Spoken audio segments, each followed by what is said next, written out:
tariffs. So what they have to do is build their car plants, frankly, and other things in the United States, in which case they have no tariffs.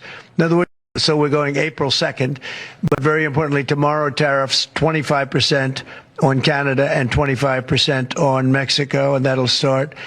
So they're going to have a tariff. So what they have to do is build their car plants, frankly, and other things in the United States, in which case they have no tariffs. So today, the United States launched a trade war against Canada, their closest partner and ally, their closest friend. At the same time, they're talking about working positively with Russia, appeasing Vladimir Putin, a lying, murderous dictator. Make that make sense. Canadians are reasonable, and we are polite, but we will not back down from a fight. Not when our country and the well-being of everyone in it is at stake. At the moment, the U.S. tariffs came into effect in the early hours of this morning, and so did the Canadian response.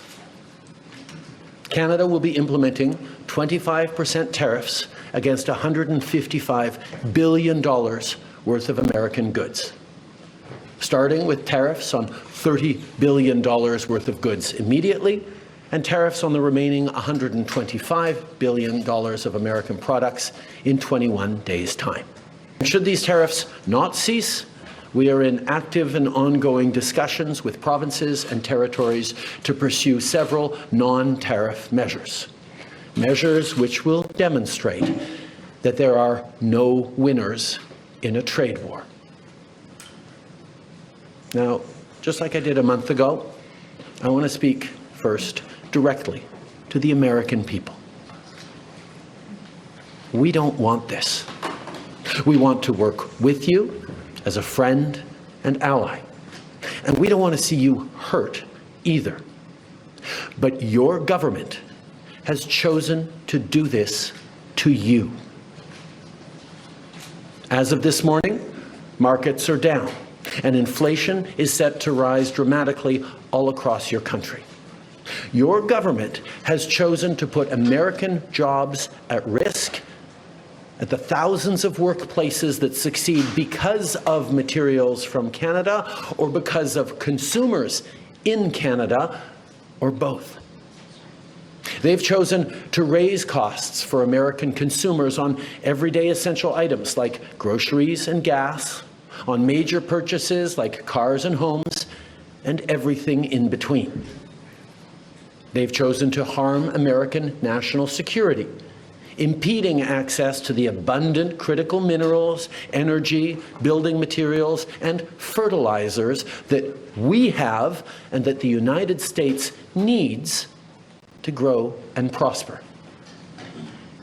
They've chosen to launch a trade war that will, first and foremost, harm American families. They've chosen to sabotage their own agenda that was supposed to usher in a new golden age for the United States.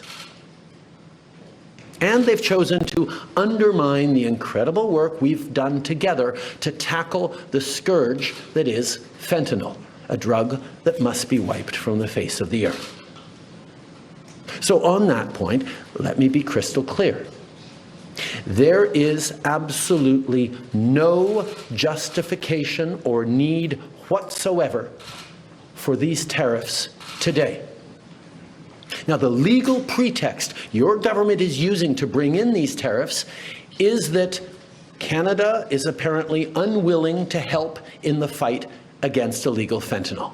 Well, that is totally false. Let's look at the facts. Our border is already safe and secure. Far less than 1% of fentanyl flows and less than 1% of illegal crossings into the United States comes from Canada. But we acted because we know we can always do better. We responded to concerns, including from the President, by implementing an ambitious $1.3 billion border plan. A border plan that includes generational investments in new AI and imaging tools to stop the flow of fentanyl in its tracks, stronger coordination and information sharing with American agencies, along with the deployment of drones, helicopters, and additional personnel to keep our border secure. Now, a month ago, as part of an agreement with the United States that paused the tariffs, we made further commitments. We appointed Kevin Brasseau as our fentanyl czar, a man who dedicated his multi-decade career in law enforcement to combating organized crime networks and drug trafficking.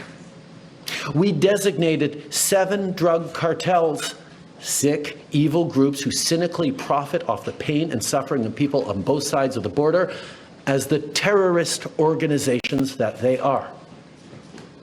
And just yesterday, we launched a new joint operations partnership supported by a $200 million investment between Canada's security and law enforcement agencies, a partnership that will enhance the coordination of information and intelligence in order to thwart criminal gangs involved in the illegal fentanyl trade.